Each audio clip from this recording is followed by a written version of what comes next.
नमस्कार साथियों, स्वागत है आपके अपने ही चैनल मास्टरमाइंड पे।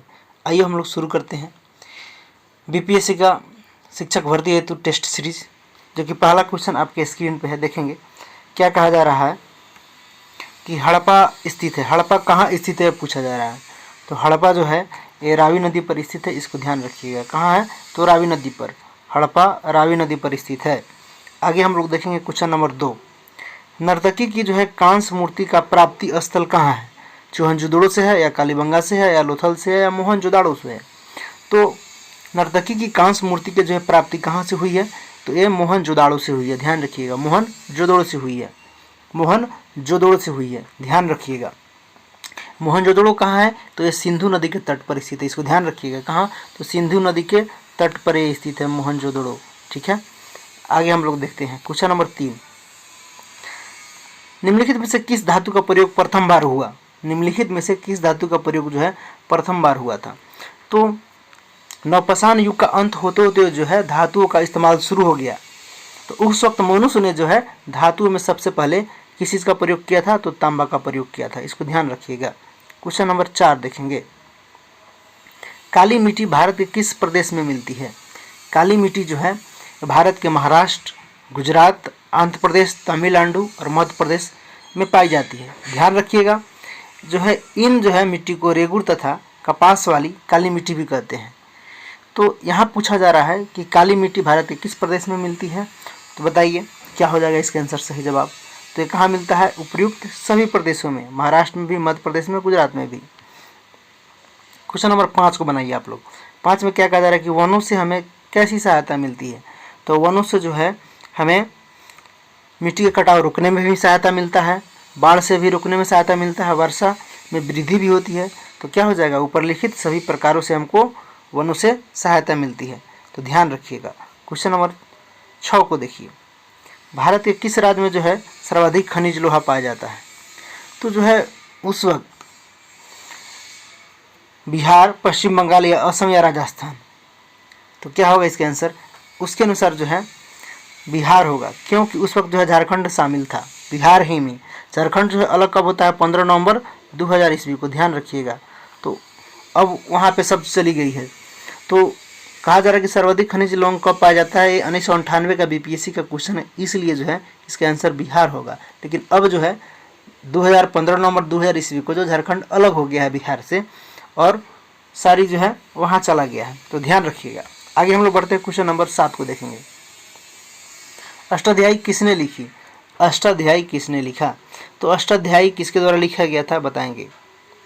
अष्टाध्यायी है ये महर्षि पाणिनि द्वारा रचित संस्कृत व्याकरण का एक अत्यंत जो है प्राचीन ग्रंथ है, इसको ध्यान रखिएगा। तो क्या हो जाएगा? पाणिनि। आगे हम लोग बढ़ते हैं, क्वेश्चन नंबर 8 को देखते हैं। 8 में क्या कहा जा रहा है कि अभिज्ञान शकुंतलम किसके द्वारा लिखा गया? अभिज्ञान शकुंतलम जो है कालिदास के द्वारा लिखा गया था, ध्यान रखिएगा इसको। और जो है इसमें जो है राजा दुष्यंत एक जो है विश्वविख्यात नाटक है, जिसमें राजा दुष्यंत तथा शकुंतला के परिणय विवाह का जो है कहानी वर्णित है, ध्यान रखिएगा अभिज्ञान शकुंतलम में। आगे हम लोग बढ़ते हैं, क्वेश्चन नंबर 9 को देखते हैं। 9 में क्या कहा जा रहा है कि पहला परमाणु बम गिराया गया था, किसके द्वारा गिराया गया था बताएंगे आप लोग। जो है अमेरिका ने जो है द्वितीय विश्व युद्ध के दौरान 1945 ईस्वी में 6 अगस्त एवं 9 अगस्त को जापान के हिरोशिमा एवं नागासाकी पर एटम बम गिराया था। तो कौन गिराया था? अमेरिका ने गिराया था। तो पहला कब गिरा था? हिरोशिमा पर। कब? तो ध्यान रखिएगा 6 अगस्त को। और दूसरा नागासाकी पर 9 अगस्त को। तो यहाँ पे पहला पूछा जा रहा है, तो क्या हो जाएगा? हिरोशिमा। क्वेश्चन नंबर 10 बनाएंगे। भारत गणतंत्र बना। भारत जो है गणतंत्र कब बना? तो 26 जनवरी 1950 को जो है भारत गणतंत्र बना। उसी दिन जो है भारत में नया संविधान लागू हो गया। तो इसको ध्यान रखिएगा, संविधान कब लागू हुआ? तो उसी दिन 26 जनवरी 1950 को। आगे हम लोग देखेंगे क्वेश्चन नंबर 11। भारत छोड़ो आंदोलन का संगठन किस वर्ष में किया गया? तो भारत छोड़ो आंदोलन जो है का आरंभ अगस्त के 1942 ईस्वी में महात्मा गांधी के निर्देश पर कांग्रेस ने किया था। तो इसको ध्यान रखिएगा 1942। क्वेश्चन नंबर 12 को बनाइए। 12 देखेंगे। 12 में क्या कहा जा रहा है कि सॉकर खिलाड़ी रोनाल्डो किस देश के नागरिक हैं? रोनाल्डो कहाँ के हैं? तो ब्राजील के हैं, इसको ध्यान रखिएगा। आगे हम लोग देखते हैं क्वेश्चन नंबर 13। जसपाल राणा का संबंध किस खेल से है? जसपाल राणा का संबंध निशानेबाजी यानी कि शूटिंग से, इसको ध्यान रखिएगा। तो एशियाई खेलों में 1994 में इन्होंने स्वर्ण पदक जीतने का काम किया था। तो क्या हो जाएगा? जसपाल राणा का संबंध शूटिंग से। आगे बढ़ते हैं, क्वेश्चन नंबर 14 को बनाते हैं। बनाइए आप लोग। मेगास्थनीज भारत आया था। मेगास्थनीज भारत कब आया था? वही पूछा जा रहा है किसके काल में भारत आया था। तो मेगास्थनीज जो है सिकंदर के सेनापति सेल्यूकस निकेटर का राजदूत था और उसने प्रसिद्ध ग्रंथ इंडिका की रचना भी किया था, इसको ध्यान रखिएगा। अगर इंडिका की रचना पूछे तो कौन किया था? मेगास्थनीज। और ये चंद्रगुप्त मौर्य के शासन काल में भारत आने का काम किया था। तो क्या हो जाएगा इसका आंसर? बताएंगे। चंद्रगुप्त मौर्य के राज्यकाल में आया था ये भारत। आगे हम लोग देखेंगे क्वेश्चन नंबर 15। 15 में क्या कहा जा रहा है कि कालीबंगा स्थित है। कालीबंगा कहाँ स्थित है ये पूछा जा रहा है। कालीबंगा जो है एक हड़प्पाकालीन स्थल है जो राजस्थान के हनुमानगढ़ जिले में घग्गर नदी के किनारे स्थित है। यहाँ से जो है ऊँट की हड्डियाँ, लकड़ी का हल का साक्ष्य मिला है, ध्यान रखिएगा। तो क्या हो जाएगा? राजस्थान में है कालीबंगन। आगे हम लोग देखेंगे क्वेश्चन नंबर 16। अजंता की गुफाएं स्थित है। अजंता की गुफाएं कहाँ है? अजंता की गुफाएं महाराष्ट्र में है, इसको ध्यान रखिएगा। महाराष्ट्र के औरंगाबाद में स्थित है। और जो है इस पर्वत को, यहाँ जो है पर्वत को काट कर क्या हुआ था? 29 गुफाएं बनाई गई है। तो इसको ध्यान रखिएगा। इनकी जी छतों और दीवारों पर जो है उत्कृष्ट चित्रकारी के अवशेष देखने को मिलता है इसी से। तो आगे हम लोग बढ़ते हैं, क्वेश्चन नंबर 17 को बनाते हैं। वर्धमान महावीर का जन्म स्थान कहाँ है? वर्धमान महावीर का जन्म कब हुआ था? पहले ध्यान रख लीजिएगा। 540 ईसा पूर्व में वैशाली में जो है वजी संघ के कुंड ग्राम के ज्ञात्रिक क्षेत्रीय जो है परिवार उसमें हुआ था। तो इसको ध्यान रखिएगा, कहाँ? कुंड ग्राम में। आगे हम लोग बढ़ते हैं, क्वेश्चन नंबर 18 को देखते हैं। बुद्ध ने अपना प्रथम उपदेश किस स्थान पर दिया था? बुद्ध ने जो है प्रथम उपदेश सारनाथ यानी कि बनारस में दिया था। इसके अलावा उन्होंने जो है कोसल, कौशाम्बी, वैशाली, अन्य राज्यों में जो जा करके उपदेश देने का काम किया। सर्वाधिक उपदेश जो है कोसल देश की राजधानी श्रावस्ती में दिए थे। तो यहाँ पूछा जा रहा है कि प्रथम उपदेश, तो प्रथम उपदेश कहाँ दिए थे? बताएंगे आप लोग। क्या हो जाएगा? सारनाथ। आगे देखेंगे क्वेश्चन नंबर 19। दक्षिण भारत की सर्वाधिक प्राचीन एवं समृद्ध भाषा है। तो दक्षिण भारत की प्राचीन और समृद्ध भाषा क्या है? तो तमिल है, इसको ध्यान रखिएगा। दक्षिण भारतीय भाषा कौन कौन आता है? कन्नड़, तमिल, तेलुगु, मलयालम। तो इसको ध्यान रखिएगा। लेकिन जो है तमिल सर्वाधिक है, इसको सर्वाधिक प्राचीन भाषा है, इसको ध्यान रखिएगा। आगे हम लोग बढ़ते हैं, क्वेश्चन नंबर 20 को बनाते हैं। 20 में क्या कहा जा रहा है? कोयले का सर्वाधिक उत्पादन होता है। कोयले का जो है सर्वाधिक उत्पादन कहाँ होता है? झारखंड में, ठीक है ना, ध्यान रखिएगा। लेकिन ये ऑप्शन यहाँ पे बिहार दिया हुआ है। उस वक्त बहुत पुराना क्वेश्चन है। क्यों है? क्योंकि 1998 में ही शिक्षक भर्ती परीक्षा हुई थी बीपीएससी के द्वारा, ये प्रश्न पूछा गया था। तो अब कहाँ है? तो अब झारखंड में है। झारखंड कब अलग हुआ था? तो ध्यान रखिएगा 2000 ईस्वी को, 15 नवंबर 2000 ईस्वी को, नोट आउट कर लीजिएगा। आगे हम लोग बढ़ते हैं, क्वेश्चन नंबर 21 को बनाते हैं। कपास की खेती के लिए सर्वाधिक मिट्टी है। कपास की खेती के लिए सर्वाधिक उपयोगी मिट्टी कौन होती है? तो काली मिट्टी होती है, इसको ध्यान रखिएगा। क्वेश्चन नंबर 22 को बनाइए। 22 में क्या कहा जा रहा है कि विरहत संहिता का रचयिता कौन था? विरहत संहिता के जो रचयिता कौन थे? वारामिहिर थे, ध्यान रखिएगा। कौन थे? वारामिहिर थे। इसमें जो है खगोल शास्त्र, किसमें? विरहत संहिता में खगोल शास्त्र, ग्रहों की गति, ग्रहण, वर्षा, बादल, वास्तुशास्त्र आदि का वर्णन है विरहत संहिता में, तो ध्यान रखिएगा। आगे हम लोग बढ़ते हैं, क्वेश्चन नंबर 23 को बनाते हैं। मुद्राक्षस किसने लिखा था? मुद्राक्षस जो है संस्कृत का ऐतिहासिक एक नाटक है, जिसे किसने लिखा था इसको? तो विशाख दत्त ने लिखा था, ध्यान रखिएगा। ये संस्कृत का एक नाटक है। क्वेश्चन नंबर 24 को बनाइए। 24 में क्या कहा जा रहा है कि राजतरंगिणी लिखी गई थी। राजतरंगिणी किसके द्वारा लिखी गई थी? बताएंगे आप लोग। राजतरंगिणी की रचना जो है कल्हन के द्वारा 12वीं शताब्दी में किया गया था। इसमें जो है कश्मीर के राजाओं का इतिहास वर्णन है। तो क्या हो जाएगा? कल्हन के द्वारा। आगे हम लोग बढ़ते हैं, क्वेश्चन नंबर 25 को बनाइए आप लोग। टिहरी बांध कहाँ स्थित है? बहुत इजी क्वेश्चन है। टिहरी बांध कहाँ स्थित है? टिहरी बांध उत्तर प्रदेश में है। देखिए, टिहरी बांध उत्तर प्रदेश में स्थित है, लेकिन 2000 में यह बांध उत्तराखंड राज्य का हिस्सा बन गया। यह जो है बांध भागीरथी और भिलंगना नदी के संगम पर स्थित है, तो ध्यान रखिएगा। आगे हम लोग बढ़ते हैं, क्वेश्चन नंबर 26 को बनाते हैं। 26 में क्या कहा जा रहा है कि राष्ट्र संघ दिवस मनाया जाता है। तो संयुक्त राष्ट्र संघ की स्थापना 24 अक्टूबर 1945 ईस्वी को हुई थी। 24 अक्टूबर 1945 ईस्वी को हुई थी। इसलिए जो है प्रत्येक वर्ष 24 अक्टूबर को राष्ट्र संघ दिवस मनाया जाता है। तो ध्यान रखिएगा, क्या हो जाएगा? 24 अक्टूबर। नेक्स्ट क्वेश्चन 27 को बनाइए। कहा जा रहा है कि डेविस कप का संबंध है। डेविस कप का संबंध जो है किससे है? तो डेविस कप क्या है? एक अंतर्राष्ट्रीय लॉन टेनिस प्रतियोगिता है जिसमें केवल पुरुष खिलाड़ी ही हिस्सा लेते हैं। ध्यान रखिएगा, इसमें जो है लॉन टेनिस में केवल पुरुष खिलाड़ी ही भाग लेते हैं। तो क्या हो जाएगा? डेविस कप का संबंध लॉन टेनिस से। आगे बढ़ते हैं क्वेश्चन नंबर 28 की तरफ। चीनी यात्री ह्वेनसांग भारत आया था। चीनी यात्री ह्वेनसांग जो है 629 ईस्वी में अपनी यात्रा शुरू कर 630 में गंधार पहुंचता है और यहीं से भारत की ऐतिहासिक यात्रा शुरू होती है। उसने जो है कश्मीर, पंजाब, कपिलवस्तु, बनारस, गया, कुशीनगर की यात्रा करने का काम किया और इस दौरान जो है उसे कनौज के तत्कालीन शासक, किनसे मुलाकात होती है? तो हर्षवर्धन द्वारा जो है आमंत्रित किया गया और उसने हर्ष के राज में 635 ईस्वी से लेकर के 643 ईस्वी तक अर्थात 8 वर्ष यहाँ व्यतीत किए और उसी के संस्मरण ऐतिहासिक महत्व के लिए सिद्ध हुए थे। तो ध्यान रखिएगा, चीनी यात्री ह्वेनसांग भारत आया था। किसके शासनकाल में पूछा जा रहा है? तो क्या हो जाएगा? हर्षवर्धन के राज्यकाल में आया था।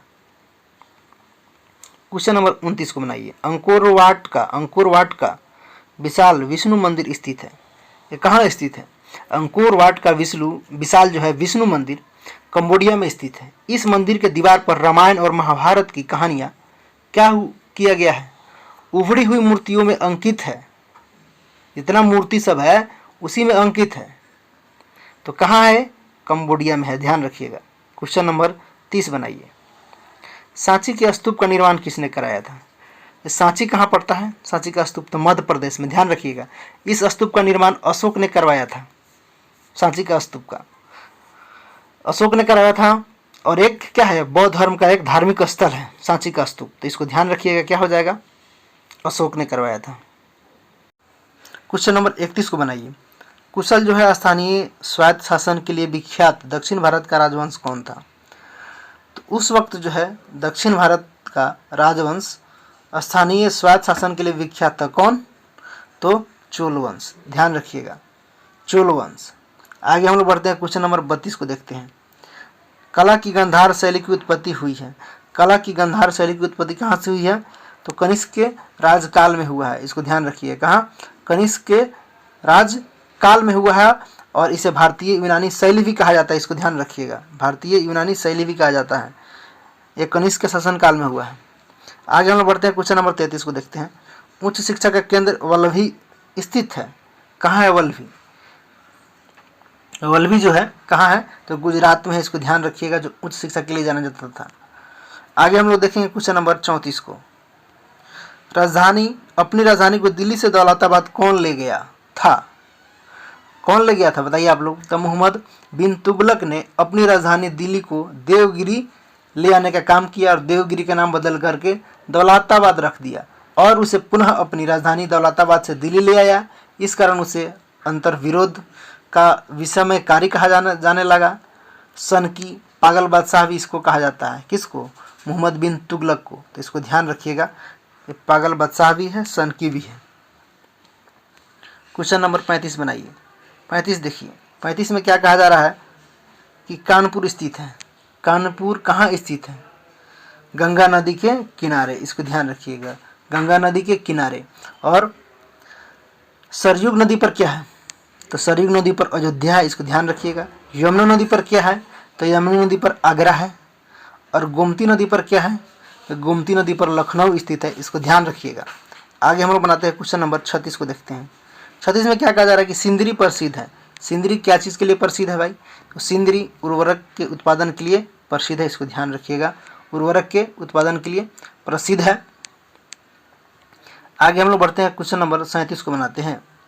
37 को देखेंगे, कहा जा रहा है कि पृथ्वीराज रासो लिखा गया। पृथ्वीराज रासो किसके द्वारा लिखा गया? तो ये चंदर वरदई के द्वारा लिखा गया था, इसको ध्यान रखिएगा, चंदर वरदई के द्वारा लिखा गया था, जिसमें पृथ्वीराज चौहान के जीवन का, चरित्र का वर्णन है। आगे हम लोग देखेंगे क्वेश्चन नंबर 38। गीत गोविंद के रचयिता थे। गीत गोविंद के रचयिता कौन थे? तो गीत गोविंद की रचना संस्कृत के एक प्रसिद्ध कवि जयदेव ने करने का काम किया, और इस ग्रंथ को श्रीमद् भागवत पुराण के समय प्रतिष्ठित प्राप्ति हुई। तो क्या हो जाएगा इसका आंसर? जयदेव। क्वेश्चन नंबर 39 को बनाइए। दक्षिण भारत की विजय करने वाला पहला शासक कौन था? दक्षिण भारत पर जो है विजय करने वाला पहला शासक कौन था? अलाउद्दीन खिलजी था, शेरशाह था, बाबर था या औरंगजेब था? तो दक्षिण भारत पर विजय प्राप्त करने वाला पहला शासक अलाउद्दीन खिलजी थे, इसको ध्यान रखिएगा। 40 को बनाइए। जैन धर्म का सर्वाधिक महत्वपूर्ण सिद्धांत है। जैन धर्म का सर्वाधिक महत्वपूर्ण सिद्धांत क्या है? हिंसा ना करना, यानी कि अहिंसा। क्या हो जाएगा? अहिंसा, हिंसा ना करना। 41 बनाइए। खजुराहो के मंदिर स्थित है। खजुराहो का मंदिर कहाँ स्थित है? किस राज्य में स्थित है? तो खजुराहो के जो है मंदिर मध्य प्रदेश के छतरपुर जिला में स्थित है, इसको ध्यान रखिएगा, जो कि विश्व प्रसिद्ध पर्यटन स्थल भी है। तो क्या हो जाएगा? मध्य प्रदेश। आगे हम लोग बनाएंगे क्वेश्चन नंबर 42 देखेंगे। भारत में प्रथम स्त्री मुस्लिम शासक कौन थी? प्रथम स्त्री जो है मुस्लिम शासक कौन थी? तो इल्तुतमिश की पुत्री कौन था? रजिया बेगम। रजिया बेगम। आगे हम लोग देखेंगे क्वेश्चन नंबर 43 को। श्रीमद् भागवत गीता पर सुप्रसिद्ध मराठी टीका लिखी थी। किसने लिखी थी भाई? बताएंगे। श्रीमद् भागवत गीता पर सुप्रसिद्ध मराठी टीका किसने लिखी थी? तो ये जो है संत ज्ञानेश्वर ने लिखा था, इसको ध्यान रखिएगा, संत ज्ञानेश्वर ने लिखा था मराठी टीका। आगे हम लोग बढ़ते हैं, क्वेश्चन नंबर 44 को बनाते हैं। रामचरितमानस के रचयिता कौन थे? तो रामचरितमानस के रचयिता कौन थे? तुलसीदास जी थे, इसको ध्यान रखिएगा। आगे हम बनाते हैं क्वेश्चन नंबर 45 को। भारत में मुगल साम्राज्य का वास्तविक संस्थापक कौन था? तो भारत में मुगल साम्राज्य का वास्तविक संस्थापक कौन था? बाबर था, इसको ध्यान रखिएगा, क्योंकि उसने ही पानीपत के प्रथम युद्ध 20 अप्रैल 1526 में जो है दिल्ली सल्तनत के तत्कालीन शासक इब्राहिम लोदी को पराजित कर भारत में मुगल साम्राज्य का नींव डाला था। तो ध्यान रखिएगा, पानीपत के प्रथम युद्ध 20 अप्रैल 1526 को। तो क्या हो जाएगा? बाबर। लक्षद्वीप स्थित है, पूछा जा रहा है। तो लक्षद्वीप अरब सागर में स्थित है। यह एक द्वीप समूह है जिसमें 36 द्वीप हैं। ध्यान रखिएगा, ये अरब सागर में है। इसमें कितने द्वीप हैं? तो 36। क्वेश्चन नंबर 47 को बनाइए। 47 को देखिए, क्या कहा जा रहा है 47 में। दिल्ली के लाल किले का निर्माण किसने कराया था? दिल्ली के लाल किले का निर्माण किसने कराया था? तो दिल्ली के जो है लाल किले का निर्माण मुगल शासक शाहजहां ने करवाया था। कौन करवाया था? शाहजहां ने करवाया था, इसको ध्यान रखिएगा। आगे बनाइए, क्वेश्चन नंबर 48 को बनाइए। भारत का अंतिम मुगल शासक कौन था? भारत का जो है अंतिम मुगल शासक कौन था? तो बहादुर शाह जफर था, जिसने है बहादुर शाह द्वितीय भी इसको कहा जाता है। भारत का अंतिम मुगल शासक बहादुर शाह जफर, इसको बहादुर शाह द्वितीय भी कहा जाता है, इसको ध्यान रखिएगा। क्वेश्चन नंबर 49 को बनाइए। निम्नलिखित में से किसने जो है भारत में सर्वप्रथम व्यापार केंद्र स्थापित किए? डच ने किया, अंग्रेज ने किया, पुर्तगाली ने किया या फ्रांस ने किया? तो पुर्तगालियों ने जो है सबसे पहले भारत में व्यापार केंद्र स्थापित करने का एक काम किया था। कब? तो 1503 में किया था। क्वेश्चन नंबर 50 को बनाइए। ब्रह्म समाज की स्थापना किसने की थी? ब्रह्म समाज की स्थापना जो है किसने किया था, ये पूछा जा रहा है। तो राजा राम मोहन राय के द्वारा, ध्यान रखिएगा, बार बार पूछा जाता है एग्जाम में ये सब। तो राजा राम मोहन राय के द्वारा जो है हिंदू धर्म का प्रथम सुधार आंदोलन ब्रह्म समाज की स्थापना 20 अगस्त 1828 को कलकत्ता में किए थे राजा राम मोहन राय। कब? 20 अगस्त 1828 को। कहाँ? तो कोलकाता में किए थे, इसको ध्यान रखिएगा। आगे हम लोग बढ़ते हैं, क्वेश्चन नंबर 51 को बनाते हैं। इंडियन नेशनल कांग्रेस का जनक किसे माना जाता है? तो इंडियन नेशनल कांग्रेस का जनक जो है ये ह्यूम को माना जाता है। इसको ध्यान रखिएगा, जिसने जो है इंडियन नेशनल कांग्रेस की स्थापना करता है कब? 1885 में। तो क्या हो जाएंगे? A.O. ह्यूम। क्वेश्चन नंबर 52 को बनाइए। स्वतंत्र भारत का प्रथम गवर्नर जनरल कौन था? तो स्वतंत्र भारत का प्रथम गवर्नर जनरल लॉर्ड माउंटबेटन थे, और स्वतंत्र भारत के प्रथम तथा अंतिम भारतीय गवर्नर जनरल चक्रवर्ती राजगोपालाचारी जी थे। इसको ध्यान रखने का काम कीजिएगा आप लोग। तो क्या हो जाएगा इसका answer? Lord Mountbatten. Question number 53 को बनाइए। भारत में प्रथम पंचवर्षीय योजना की आरंभ की गई। भारत में जो है प्रथम पंचवर्षीय योजना का प्रारंभ जो है आरंभ 1 अप्रैल 1951 को हुआ, और इसकी अवधि 31 मार्च 1956 को समाप्त हुई थी। तो इसको ध्यान रखिएगा, कब हुआ था शुरू? तो 1951 को। 54 को बनाइए।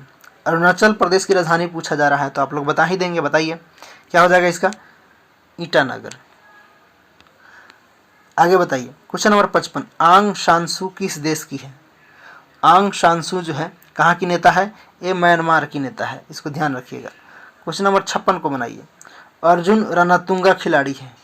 अर्जुन रणतुंगा श्रीलंका के प्रसिद्ध खिलाड़ी क्रिकेट के रहे हैं। इसको ध्यान रखिएगा।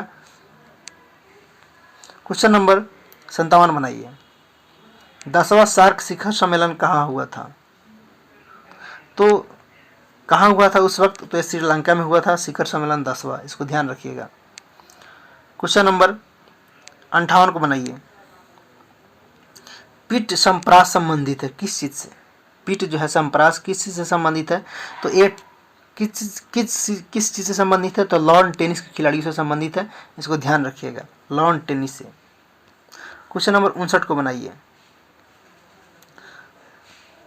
कहा जा रहा है कि पाकिस्तान के प्रधानमंत्री कौन है? तो अभी कौन है पाकिस्तान के प्रधानमंत्री? बताइए आप लोग। नवाज शरीफ थे पाकिस्तान के प्रधानमंत्री। वर्तमान में जो है शहबाज शरीफ पाकिस्तान के प्रधानमंत्री हैं। इसको ध्यान रखिएगा।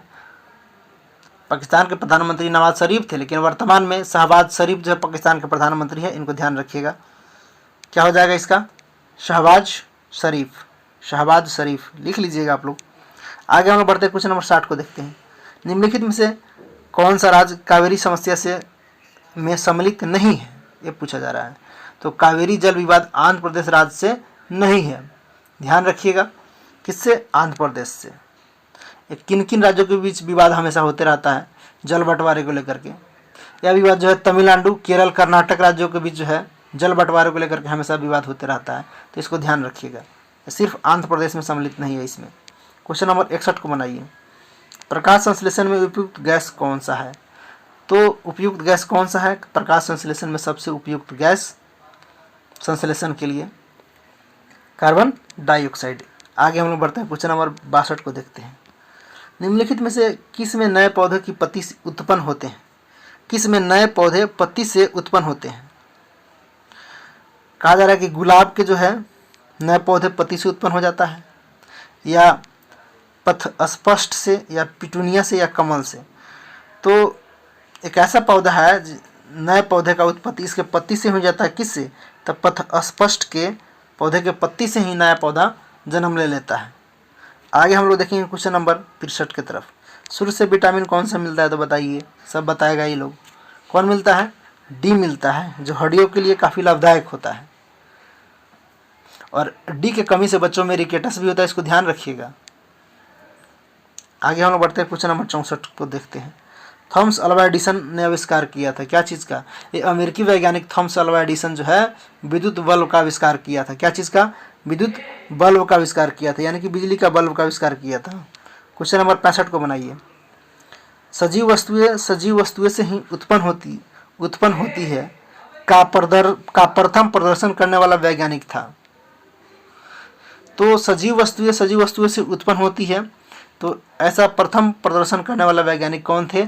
तो डार्विन साहब थे। इसको ध्यान रखिएगा। तो सजीव से ही ना उत्पन्न होगा, निर्जीव से थोड़ा उत्पन्न होगा। तो ऐसा प्रयोग करने वाला प्रथम व्यक्ति कौन थे? डार्विन थे। क्वेश्चन नंबर 66 को बनाइए। कोशिका शब्द का निर्माण किया। कोशिका शब्द का निर्माण किसने किया? तो कोशिका शब्द का जो है निर्माण रॉबर्ट हुक के द्वारा किया गया था, इसको ध्यान रखिएगा। आगे हम लोग बढ़ते हैं क्वेश्चन नंबर 67 की तरफ। बेरी बेरी रोग होता है। बेरी बेरी रोग जो है विटामिन B1 की कमी से बेरी बेरी रोग होता है, इसको ध्यान रखिएगा। इसका रासायनिक नाम थायमिन होता है। तो क्या हो जाएगा? B1। इसका B1 का रासायनिक नाम क्या होता है? थायमिन होता है, थायमिन। और इसके कमी से बेरी बेरी रोग होता है। और खमीर, गाजर, चावल आदि से इसके प्रमुख स्रोत हैं ये लोग। कौन कौन? चावल खाइएगा तो मिलेगा, गेहूं खाइएगा तो, गाजर खाइएगा तो, और खमीर खाइएगा तो। आगे हम लोग देखेंगे क्वेश्चन नंबर 68। थायराइड हार्मोन की न्यूनता से होता है, यानी कि थायराइड की कमी से क्या होता है ये पूछा जा रहा है। तो थायराइड के जो है कमी से गलगंड रोग हो जाता है, यानी गल्ला में जो है घेंगा रोग जो होता है उसी को कहा जाता है, इसकी कमी से, नमक की कमी से। तो इसको ध्यान रखिएगा। आगे हम लोग बढ़ते हैं क्वेश्चन नंबर 69 को बनाते हैं। क्या कहा जा रहा है कि घरेलू मधुमक्खी के कारण क्या होता है? तो घरेलू जितना मधुमक्खी होता है उसके कारण क्या होता है? हैजा रोग होता है। इसको ध्यान रखिएगा। क्या करता है कि संक्रमित व्यक्ति के मल पर बैठता है, तब जो मधुमक्खी पैरों में हैजा का बैक्टीरिया चिपक जाता है और वो मधुमक्खी जो है किसी के खाने के भोजन पर जाकर के बैठती है, तो भोजन क्या हो जाता है? दूषित हो जाता है। इसी कारण जो है हैजा रोग होता है। इसको ध्यान रखिएगा। क्वेश्चन नंबर 70 को बनाइए। निम्नलिखित में से किसे लाफिंग गैस कहा जाता है? तो नाइट्रस ऑक्साइड को जो है लाफिंग गैस कहा जाता है। किसको? नाइट्रस ऑक्साइड को, N2O। और एक और फार्मूला होता है इसका, क्या चीज़? N, नोट कर लीजिएगा, OX, नाइट्रस ऑक्साइड। आगे हम लोग बढ़ेंगे, क्वेश्चन नंबर 70 को बनाएंगे। 70 देखिए, 70 में क्या कहा जा रहा है कि एक अश्व शक्ति का मान क्या होता है? तो अश्व शक्ति का मान क्या होता है पूछा जा रहा है। तो कितना होता है? 746 वाट होता है। इसको ध्यान रखिएगा। क्वेश्चन नंबर 72 बनाइए। अच्छा क्वेश्चन है, कहा जा रहा है कि बिजली के एकक यानी कि 1 किलोवाट से क्या होता है? क्या होता है? तो 100 वाट का बल्ब 10 घंटे जलाया जा सकता है, या रेफ्रिजरेटर पूरे दिन चल सकता है 1 किलोवाट घंटा से, या टेलीविज़न 6 घंटे चलाया जा सकता है। उपयुक्त सभी कार्य अलग अलग रूप में किए जा सकते हैं। तो खपत बराबर क्या होता है बताइए? P गुने T, यानी कि क्या हो जाएगा? 100/1000 गुने, इसका कैलकुलेटिव करके निकालिएगा आप लोग, तो क्या आएगा? 100 वाट का बल्ब 10 घंटे जलाया जा सकता है। आगे हम लोग बनाएंगे क्वेश्चन नंबर 73 को देखेंगे। 73 में क्या कहा जा रहा है कि पेट्रोलियम गैस होती है। पेट्रोलियम गैस क्या होती है? तो पेट्रोलियम गैस में जो है इथेन, प्रोपेन, ब्यूटेन आदि जो है गैसों का सम्मिश्रण रहता है। तो क्या हो जाएगा इसका आंसर? सभी का सम्मिश्रण, यानी कि मिश्रण। क्वेश्चन नंबर 74 को बनाइए। 74 देखेंगे। 74 में क्या कहा जा रहा है कि एक तत्व के समस्थानिक में प्रोटॉनों की संख्या क्या होती है? समान होती है, किंतु न्यूट्रॉनों की संख्या भिन्न होती है। एक तत्व के समस्थानिक में प्रोटॉनों की संख्या समान होती है, किंतु न्यूट्रॉनों की संख्या भिन्न होती है। तो क्या हो जाएगा? Option number D. आगे हम लोग बढ़ते हैं, क्वेश्चन नंबर 75 को बनाते हैं। 75 को पढ़िए। संतुलित जो है आहार निर्भर करता है व्यक्ति विशेष की किस पर? आयु पर, स्वास्थ्य पर, व्यवसाय पर, या सभी पर? तो संतुलित आहार जो है किस पर निर्भर करता है ये पूछा जा रहा है। तो किस पर निर्भर करता है? सभी पर। आयु पर भी निर्भर करेगा, स्वास्थ्य पर भी, और व्यवसाय पर भी। आगे हम लोग देखेंगे क्वेश्चन नंबर 76 को बनाएंगे। हरित क्रांति के दौरान किस जो है खाद्यान्न का उत्पादन बढ़ा? तो हरित क्रांति के दौरान जो है गेहूं का उत्पादन बढ़ा, गेहूं का उत्पादन बहुत बढ़ा। तो क्या हो जाएगा? गेहूं। क्वेश्चन नंबर 77 बनाइए। भारत में गौ वंश की नस्लें हैं। तो भारत में जो है गौ वंश की नस्लें कितनी हैं? 25 है, और भैंस के नस्ल 5 है। तो गौ को पूछ रहा है तो क्या हो जाएगा? 25। ध्यान रखिएगा। क्वेश्चन नंबर 78 को बनाइए। खदानों के भंडारण के दौरान ऊष्मा के उत्पादन का कारण है। खदानों के भंडारण के दौरान ऊष्मा के उत्पन्न का कारण क्या है? तो यहाँ क्या होती है? उस वक्त नमी की अधिकता होती है और कवक की वृद्धि होती है। इस कारण जो है भंडारण के कारण ऊष्मा उत्पन्न होता है। तो क्या हो जाएगा? नमी की अधिकता और कवक की वृद्धि। आगे हम लोग बढ़ते हैं, क्वेश्चन नंबर 79 को देखेंगे। खदानों की सुरक्षित भंडारण के लिए नमी की उपयुक्त मात्रा होती है। कितनी होती है उपयुक्त मात्रा? तो 14% से कम रहना चाहिए, इसको ध्यान रखिएगा, 14% से कम रहना चाहिए। क्वेश्चन नंबर 80 को बनाइए। निम्नलिखित में से कौन सा रोग अनुवांशिक है? निम्नलिखित में से कौन सा रोग अनुवांशिक है? तो हीमोफीलिया रोग क्या होता है? अनुवांशिक होता है। अब आइए हम लोग जानकारी देते हैं आपको विशेष कि हीमोफीलिया क्या है। हीमोफीलिया एक अनुवांशिक रोग है और इस रोग से जो है पीड़ित व्यक्ति में क्या होता है कि चोट के काफ़ी समय के बाद रक्त लगातार बहता रहता है और यह रोग जो है वंशागति द्वारा एक पीढ़ी से दूसरी पीढ़ी में जाता है। तो जिस व्यक्ति को हीमोफीलिया हो जाएगा तो कट भी जाएगा थोड़ा सा, चोट लग जाएगा तो रक्त बहुत देर तक बहते रहता है। ध्यान रखिएगा इसको। क्वेश्चन नंबर 81 को बनाइए। 81 में क्या कहा जा रहा है? पढ़िए। कहा जा रहा है 81 में कि सूर्य से उत्सर्जित पराबैंगनी किरणें कौन सी गैस रोकती है? बहुत अच्छा क्वेश्चन है, बताइए आप लोग। तो सूर्य से उत्सर्जित पराबैंगनी किरणों को ओजोन परत यानी कि O2 गैस रोकने का काम करता है, इसको ध्यान रखिएगा। O3 ozone gas. आगे हम बढ़ेंगे, क्वेश्चन नंबर 82 को देखेंगे। 82 में क्या कहा जा रहा है? वायुमंडल में कार्बन डाइऑक्साइड के परिमाण में वृद्धि के कारण क्या होता है? ताप बढ़ेगा, घटेगा, ताप अप्रभावित रहेगा या ताप कभी भी बढ़ेगा कभी घटेगा? तो बताएंगे क्या होगा इसका आंसर।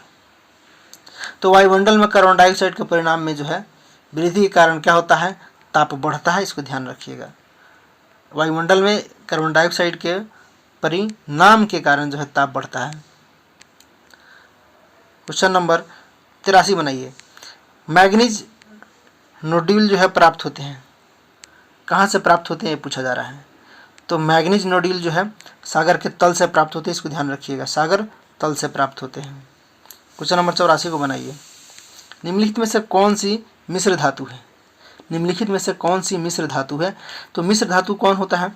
सोना होता है या लोहा होता है या जस्ता होता है या पीतल होता है? तो पीतल में तांबा और जस्ता का मिश्र धातु मिला करके जो है पीतल बनता है। क्या चीज़? जस्ता और तांबा मिला करके जो है पीतल बनता है, तो इसलिए जो है ये मिश्र धातु हो जाएगा। क्या चीज़? पीतल। क्वेश्चन नंबर 85 को बनाएंगे हम लोग। 85 को ध्यानपूर्वक पढ़ेंगे। क्या कहा जा रहा है कि पृथ्वी की भूपरपट्टी पर सर्वाधिक उपलब्ध अधातु है? तो पृथ्वी की भूपरपट्टी पर सर्वाधिक उपलब्ध अधातु जो है ऑक्सीजन है। ऑक्सीजन का प्रतिशत 46 दशमलव कितना होता है? 60%। ठीक है। वहीं जो है इसके बाद दूसरा धातु सर्वाधिक उपलब्ध सिलिकॉन है, जिसका प्रतिशत 27.72 होता है। लेकिन यहाँ पे जो है ऑक्सीजन नहीं दे रखा है, तो ऑक्सीजन ऑप्शन में नहीं है तो क्या होगा? सिलिकॉन हो जाएगा। लेकिन ऑक्सीजन रहता तो ऑक्सीजन होता, क्योंकि उसकी प्रतिशत अधिक है, 46% के लगभग में, और सिलिकॉन जो है 27% के लगभग में। तो इसको ध्यान रखिएगा, यह अच्छा क्वेश्चन है। क्वेश्चन नंबर 86 को बनाइए। प्राकृतिक में कार्बन का विशुद्ध रूप है। तो प्राकृतिक में जो है कार्बन का विशुद्ध रूप क्या होता है? हीरा होता है, जो कि सबसे कठोर पदार्थ है, और जो है इसका उपयोग हम लोग आभूषण बनाने में करते हैं, कांच को काटने में करते हैं, चट्टानों को छेद करने में करते हैं। तो ध्यान रखिएगा, हीरा हो जाएगा। क्वेश्चन नंबर 87 को बनाइए। निम्नलिखित में से कौन सा संश्लिष्ट रेशा नहीं है? तो संश्लिष्ट रेशा पूछा जा रहा है, प्राकृतिक रेशा। तो कौन सा नहीं है? तो कॉटन नहीं है, रुई। आगे बढ़िए, क्वेश्चन नंबर 88 को बनाइए। जीवन का प्रादुर्भाव हुआ। जीवन का प्रादुर्भाव किस में हुआ? जल में हुआ, वायु में हुआ, पृथ्वी पर हुआ या अंतरकायीय आकाश में हुआ? तो जीवन का प्रादुर्भाव जो है विकास, यानी कि प्रादुर्भाव का मतलब होता है विकास। तो जीवन का विकास क्या चीज में हुआ? जल में हुआ, इसको ध्यान रखिएगा, जल में। आगे हम लोग बढ़ते हैं क्वेश्चन नंबर 89 की तरफ। निम्नलिखित में से कौन सा कीट जो है उपयोगी नहीं है? तो कहा जा रहा है कि रेशम का कीट ये उपयोगी नहीं है, मधुमक्खी या घरेलू मधुमक्खी या लेडी बर्ड भृंग ये उपयोगी नहीं है। तो घरेलू मधुमक्खी हमारे लिए कीट जो है ये उपयोगी नहीं है, क्योंकि इनके द्वारा अनेक प्रकार की बैक्टीरिया जनित रोगों का संचार किया जाता है, जैसे कि हैजा रोग आप देखें, तो ये उपयोगी नहीं है। कौन? घरेलू मक्खी।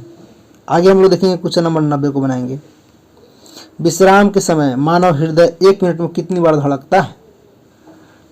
तो विश्राम के समय 72 बार धड़कता है, इसको ध्यान रखिएगा। क्वेश्चन नंबर 91 को बनाइए। दूध उत्पादन के कार्यक्रम को नाम दिया गया। श्वेत क्रांति नाम दिया गया, इसको ध्यान रखिएगा। दूध उत्पादन के कार्यक्रम को श्वेत क्रांति का नाम दिया गया और इसके जनक कौन थे? वर्गीज कुरियन थे, इसको भी ध्यान रखिएगा। क्वेश्चन नंबर 92 को बनाइए। पृथ्वी सूर्य के गिर्द घूमती है। पृथ्वी जो है सूर्य के गिर्द घूमती है, इस सिद्धांत को निम्नलिखित सर्वोत्तम आधार पर प्रदान करता है कौन? रात और दिन का बढ़ना, ग्रहणों का लगना, ऋतुओं का बढ़ना, खगोलीय गणनाओं का सरलीकरण। तो पृथ्वी सूर्य के चारों ओर घूमती है, जिसके कारण क्या होता है? परिक्रमण गति कहते हैं, और इस गति के कारण पृथ्वी पर ऋतु परिवर्तन होने का काम होता है। जब पृथ्वी जो है सूर्य के चारों ओर घूमती है, पृथ्वी सूर्य के चारों ओर जब घूमती है सूर्य के चारों ओर, तो क्या होता है? इसे हम लोग परिक्रमण गति कहते हैं, और इस गति के कारण पृथ्वी पर ऋतु परिवर्तन होता है। तो क्या हो जाएगा? ऋतुओं का बनना। आगे देखेंगे क्वेश्चन नंबर 93 को। 93 में देखेंगे, 93 में क्या कहा जा रहा है? जीव जो है मंडल बनता है, जीव मंडल बनता है, पूछा जा रहा है कहाँ? जलमंडल से, भूमंडल से, वायुमंडल से, उपयुक्त सभी से। तो जीव मंडल जो है भूमंडल, जलमंडल तथा वायुमंडल से मिलकर बना है, इसलिए इसे जीव मंडल में जीवन संभव है। क्या हो जाएगा? उपयुक्त सभी। जीव मंडल जो है सबों से मिलकर बना है, इसलिए यहाँ जीवन संभव है। आगे हम लोग बढ़ते हैं, क्वेश्चन नंबर 94 को देखते हैं। जो जीवन अपना भोजन स्वयं जो जीव अपना भोजन स्वयं तैयार करते हैं उन्हें कहते हैं, उन्हें क्या कहते हैं? परपोषी, स्वपोषी, उत्पादक या उपभोक्ता। तो जो जीव अपना भोजन स्वयं तैयार करते हैं उसे स्वपोषी कहते हैं। जैसे हरे पौधे स्वपोषी होते हैं, वे अपना भोजन सूर्य के प्रकाश की उपस्थिति में प्रकाश संश्लेषण क्रिया के द्वारा स्वतः बनाते हैं। इसको ध्यान रखिएगा, क्या हो जाएगा? स्वपोषी इसको कहते हैं। क्वेश्चन नंबर 95 को बनाइए। निम्नलिखित में से कौन सा गैर परंपरागत ऊर्जा का स्रोत नहीं है? तो गैर परंपरागत ऊर्जा का स्रोत जो है ये पूछा जा रहा है, सूर्य नहीं है, या कोयला नहीं है, सागरीय तरंगे नहीं है, पवन चक्की नहीं है। तो कोयला जो है, कोयला गैर परंपरागत ऊर्जा का स्रोत नहीं है, बल्कि यह परंपरागत ऊर्जा का स्रोत है। नहीं है पूछा जा रहा है, ध्यान रखिएगा इसको। तो क्या हो जाएगा इसका आंसर? कोयला। आगे हम लोग बढ़ते हैं, क्वेश्चन नंबर 96 को बनाते हैं। दूध है एक, दूध क्या है एक? दूध एक पायस कोलाइड विलियन है, इसको ध्यान रखिएगा। क्या है? कोलाइड विलियन है पायस। क्या इसका आंसर हो जाएगा? 96 का बता देंगे आप ही लोग। तो कोलाइड विलियन है। आगे हम लोग बढ़ते हैं, क्वेश्चन नंबर 97 को देखते हैं। अंतरिक्ष में सर्वप्रथम जाने वाला मानव का नाम क्या है? तो अंतरिक्ष में सर्वप्रथम जाने वाला मानव का नाम यूरी गागरिन है, जो सोवियत संघ की थी, और इन्होंने 1961 ईस्वी में बोस्टॉक नामक वन जो है अंतरिक्ष यान से अंतरिक्ष में जाने का काम किया था। कौन? Yuri Gagarin. कहाँ के थे यूरी गागरिन? तो सोवियत संघ की थी, इसको ध्यान रखिएगा। क्वेश्चन नंबर 98 को बनाइए। प्रथम अंतरिक्ष कृत्रिम उपग्रह था। प्रथम अंतरिक्ष का जो है, अंतरिक्ष का प्रथम कृत्रिम उपग्रह कौन था, यह पूछा जा रहा है। तो स्पुतनिक 1 था। स्पुतनिक 1 था। 4 अक्टूबर 1957 ईस्वी को 4 अक्टूबर 1957 ईस्वी को रूस ने जो है प्रथम मानव निर्मित उपग्रह यही स्पुतनिक 1 को भेजकर अंतरिक्ष में उपग्रह भेजने वाला विश्व का पहला देश बनने का गौरव प्राप्त किया था। तो ध्यान रखिएगा इसको। आगे हम लोग बढ़ते हैं क्वेश्चन नंबर 99 की तरफ। बहुत इजी क्वेश्चन है। कहा जा रहा है कि एक दिन में मनुष्य सांस लेता है, आप ही लोग बता दीजिए कमेंट करके क्या होगा। एक दिन में मनुष्य कितना बार सांस लेता है, बताइए आप लोग। एक दिन में मनुष्य कितना बार सांस लेता है? तो एक दिन में मनुष्य कितना बार सांस लेता है? तो 22,000 बार सांस लेता है, इसको ध्यान रखिएगा। 22,000 बार सांस लेने का काम करता है। 100 में कहा जा रहा है कि प्रथम भारतीय उपग्रह का नाम क्या है? तो स्वदेशी तकनीक से निर्मित प्रथम भारतीय उपग्रह का नाम क्या था? तो आर्यभट्ट था। ध्यान रखिएगा, आर्यभट्ट है, जिसे जो है 1975 में पूर्व सोवियत संघ के बीकानूर अंतरिक्ष केंद्र से कॉस्मोस प्रक्षेपण यान के द्वारा जो है प्रक्षेपित किया गया था। तो भारत का प्रथम उपग्रह का नाम क्या है, ये पूछा जा रहा था। तो क्या हो जाएगा? आर्यभट्ट, इसको ध्यान रखिएगा। चैनल पर नए हैं तो चैनल को जरूर सब्सक्राइब कर लीजिए और इस वीडियो को एक दूसरे तक जरूर पहुंचाइए। जो 7वें चरण के अभ्यर्थी हैं उन तक जरूर पहुंचाइए। वीडियो को लाइक भी कर दीजिए और कमेंट करके बताइए कैसा लगा आपको ये सीरीज़। वीडियो देखने के लिए और साथ देने के लिए बहुत बहुत धन्यवाद। हम फिर मिलते हैं नेक्स्ट वीडियो में। जय हिंद, जय भारत।